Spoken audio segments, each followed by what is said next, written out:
Hi, good morning. This is Dr. Mike, and we are entering our third and final week.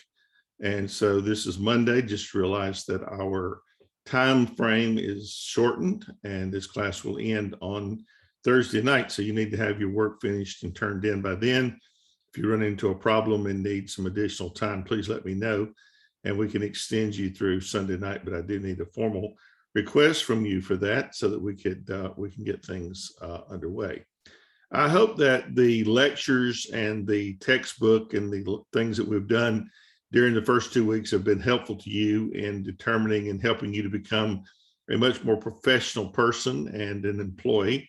Always keep in mind that whether you would hire yourself or not, that's always a great indicator of how well you are, how confident you feel about yourself as you go through these courses.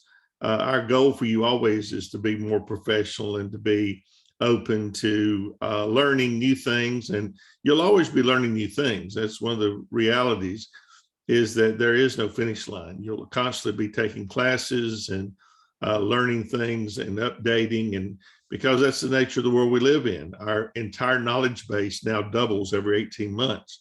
So that means even in professional skills that you're constantly coming into contact with other things that you will need to know as you move forward in your professional career. So I encourage you to realize that you're going to need training the rest of your work life. So just be prepared for that and to realize that it's that important. So let me turn to our slides this morning as we get underway here to talk about the things that we want to for today. You should be able to see that these are talks about informal reports.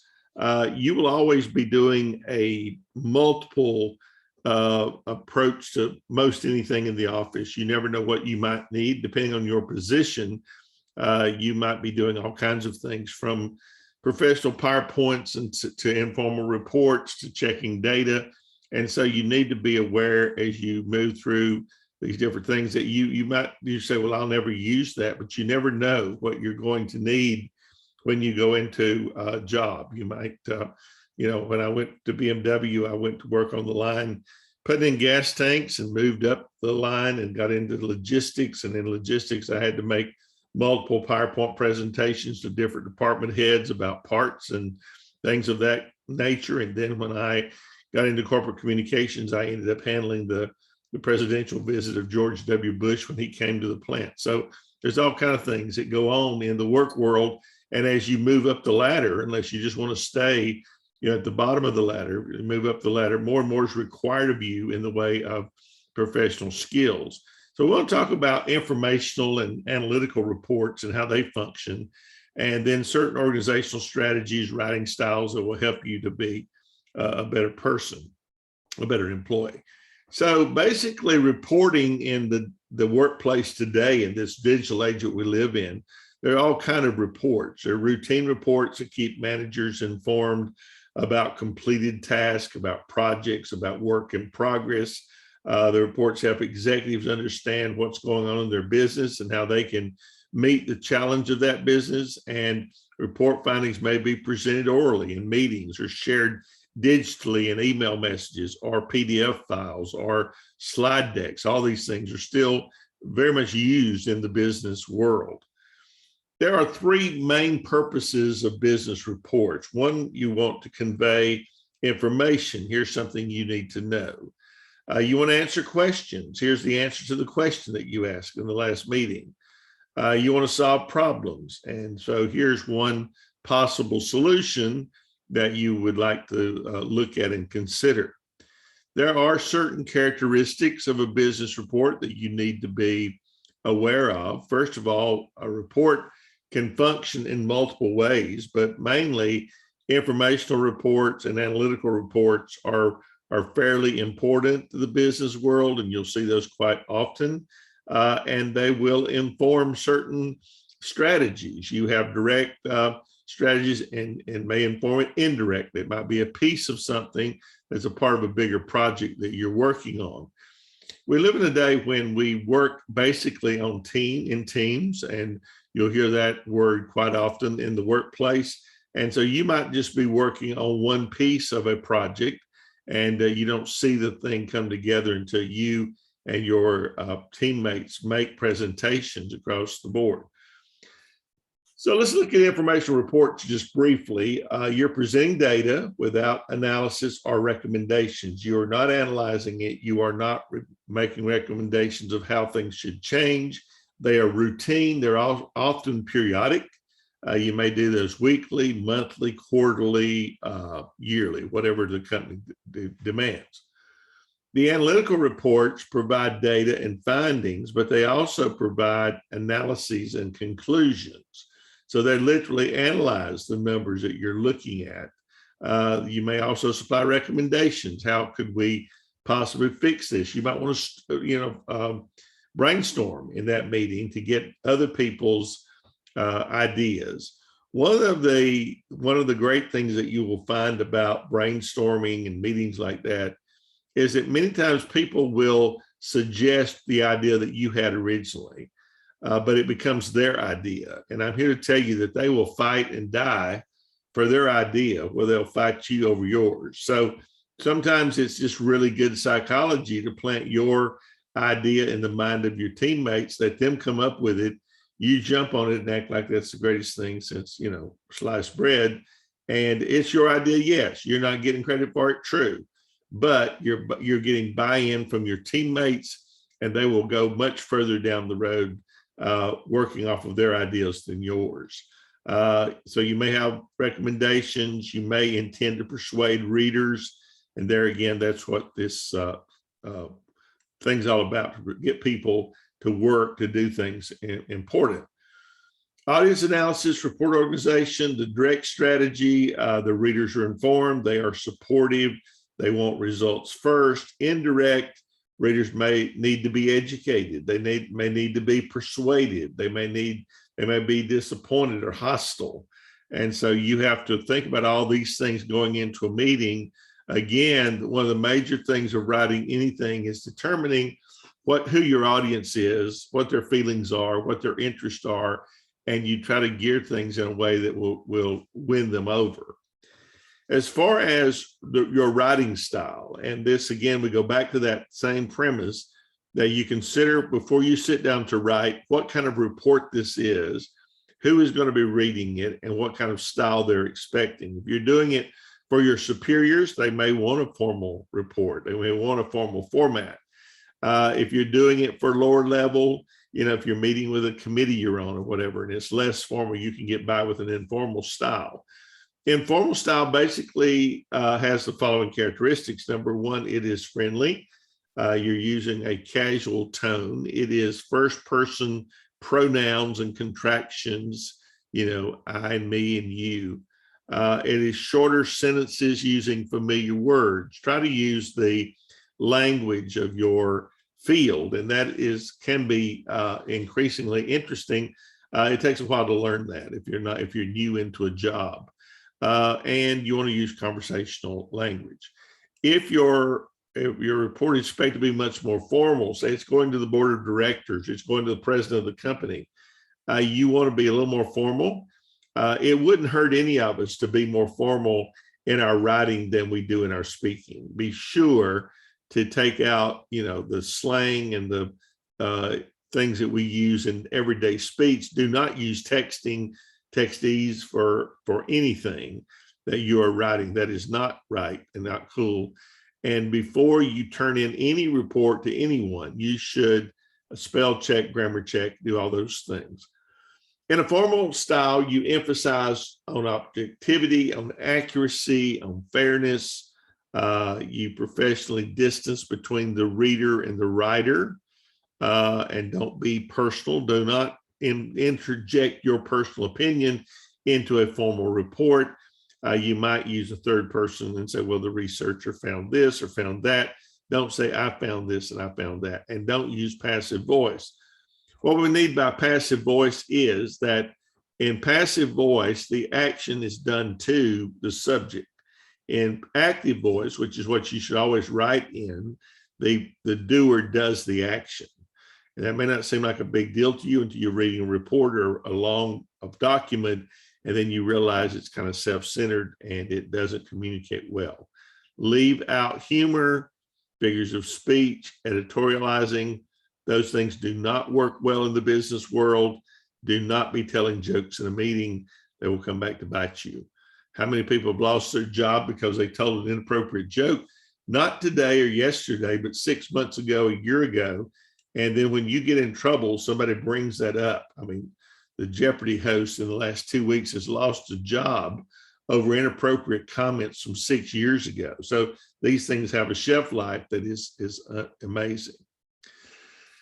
So let's briefly describe the typical report formats and see their significance to effective headings. You do want to head your paper properly.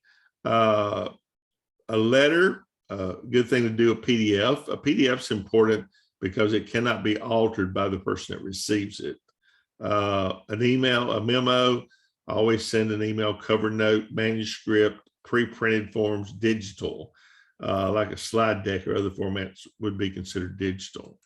So basically, if you're doing a letter report, these are the things that you need to think about and to consider. First of all, you use letter format for short, informal reports sent to outsiders. You organize the facts section into logical divisions.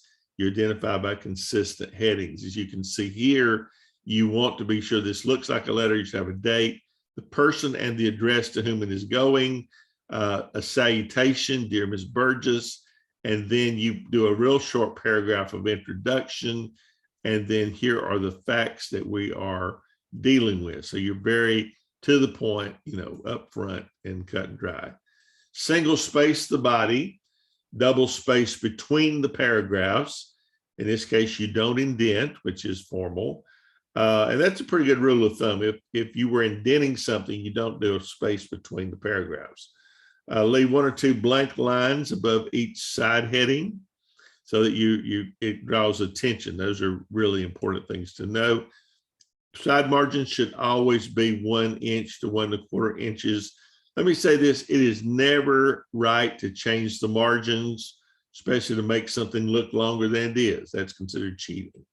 Add a second page heading if necessary, consisting of the addressee's name, the date, and the page number, and that will be helpful. An analytical report, memo format, use memo format for short, that is 10 or fewer pages, informal reports within an organization.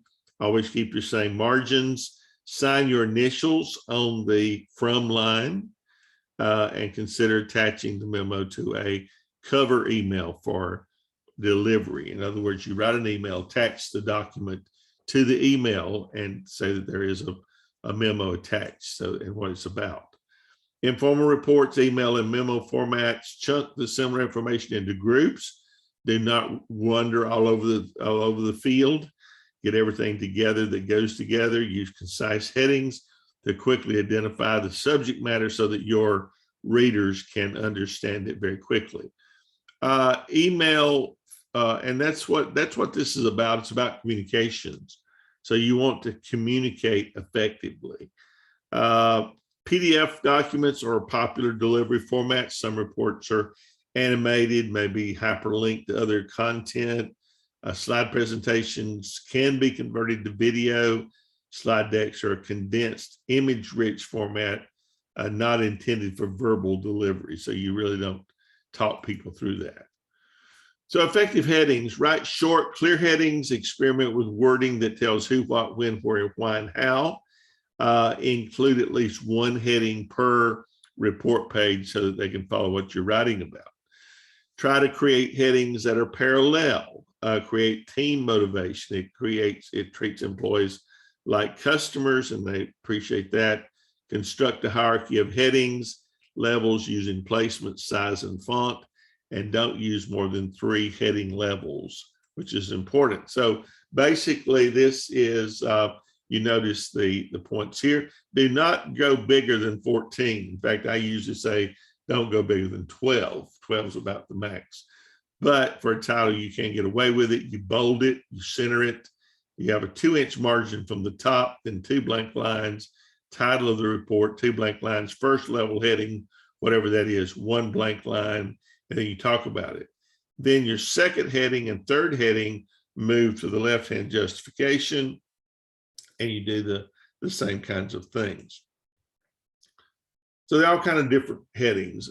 Functionally, you can use executive summary, introduction, findings, discussion, talking headlines, the best business laptop money can buy, tablet computers, texting, the new smoking gun, what's new in social media. All those are, effective in their place to use at the right time. You can always use right things the wrong way. Combination of headings, background, how Apple won, personnel, the savvy workforce, those kind of things you can combine. So third objective is to determine the problem the report is addressing, as well as the report's purpose, and gather significant secondary and primary information. That goes back to what I said in the beginning. First thing you consider is, what are you trying to do here? What are you trying to teach? Or what are you trying to inform people about? And then get your information together. Do not send a report that doesn't have information. Define the purpose, gather the data, analyze the problem and the purpose, anticipate the audience, prepare a work plan, conduct your research, and then organize, analyze, interpret, illustrate, compose a first draft, edit, proof it, and evaluate it. I do not know how many times I have seen number 7 abused. People just finish something, stick it on the computer, stick it in an email, and it have all kinds of grammar errors. That you're in the real world, people. So please take seriously what you are writing and what you're sending out to other people to read, because they make judgments based upon your grammar and your punctuation and your syntax and how organized you are, how logical you are. You say, well, I can't do that. You need to learn to do that, because nobody's going to make accommodations for you. You can learn to spell. You can learn to do grammar. You can learn to write correctly. Go back where you lost the axe head and pick it up and do it. And then the least thing you could do is to put Grammarly.com on your computer so that you see your spelling errors. There is no excuse. At a college level, there is no excuse for a misspelled word. That is absolutely, in my first years of college, if you had a misspelling in your paper, you got a 0 for 1, and you weren't allowed to re-enter it. I mean, it's actually the grace of a teacher that allows you to resubmit a paper. That is not a right. It is not a privilege. It is just merely the grace of the teacher that allows you to do that, and it should be right the first time. Your data may be questionable. A lot of other things can be questionable or debated, but your grammar cannot. Gathering information from primary, secondary sources, things like company records, printed materials, electronic resources, observations, surveys, questionnaires. You do realize that everything that goes on in a workplace, from your email to your phone conversations, are now recorded and kept for posterity, and they don't go away. Anything that's on the internet will be there forever. That's why I caution people to be careful what they put on social media. Something you don't want people to know about you, don't go there. So writing short informational reports, just to look at that routine a little bit, trip, convention, conference reports, always identify your event, the date, time, and location, the topics you want to talk about, summarize the main topics. Sometimes you'll be sent to a meeting, not just for you, but for you to bring back and share with your counterparts what you learned at the meeting, because they can't afford for everyone to go. And so you get to go, and you get to be the one that does it. Always express appreciation for the privilege you have of going to a meeting like that, representing the group, bringing back the important information, write that up, share it, and then submit your expenses if you have to do that separately. Those are all important things. Progress, interim reports, all kind of things like that. Look at this material, how you describe a problem. Taking the minutes of a meeting, now that very definitely would be something that somebody might do in a team. You might be asked to keep the minutes of a meeting. How do you do that? You record the name, date, and time of the meeting. You identify the names of the attendees and those that are absent. You state whether the previous minutes were approved or revised, and you record briefly the discussion of old business, new business, announcements, committee reports, and you include precise wording of motions, and who made the motion, who seconded the motion, record the votes and actions taken, and conclude with the name of the person recording the minutes, include a signature on formal minutes. So it's a very serious business. It's not something to just take lightly and say, oh, well, I'll just jot down a few things, because if you are the note taker for the meeting, you need to follow these guidelines. And then you need to type up, when you go back to your desk, the minutes of that meeting while it's fresh in your mind with all of these facts, and sign it. And you may have to send it to your boss for approval before it goes out, but ultimately you will send it out to every person who was at the meeting or who should have been at the meeting, and anybody else who your boss may designate. So state the main purpose, the idea of the summary, highlight the research methods, omit illustrations, organize things for readability, and those will put you in great stead. So basically, you want to prepare short analytical reports that solve business problems, and those are very, very helpful. So here are the justification, recommendation, report, direct strategy. If you're going to do it directly, those are the points you need to make, and I'll let you look at those in your discretion. Also, the indirect strategy is equally as important. And so basically, you want to be sure that your reports measure up and draw conclusions, make recommendations. You're not just at a workplace to get a check. You're there to earn your keep. And this is one of the areas where we will have lots of time, a lot of opportunities for you to do just that. You earn your keep, you earn your paycheck. This is how you get promotions. This is how you grow in a company. You get involved. You don't hide in the corner. You don't just do your job, want everybody else to leave you alone. But when you make yourself available, you have to put yourself out there. When you put yourself out there, then you are participating in the meeting, and that is extremely, extremely important. I think this is an important chapter. I would encourage you to work on that and continue to learn and grow. Thank you. We'll see you tomorrow.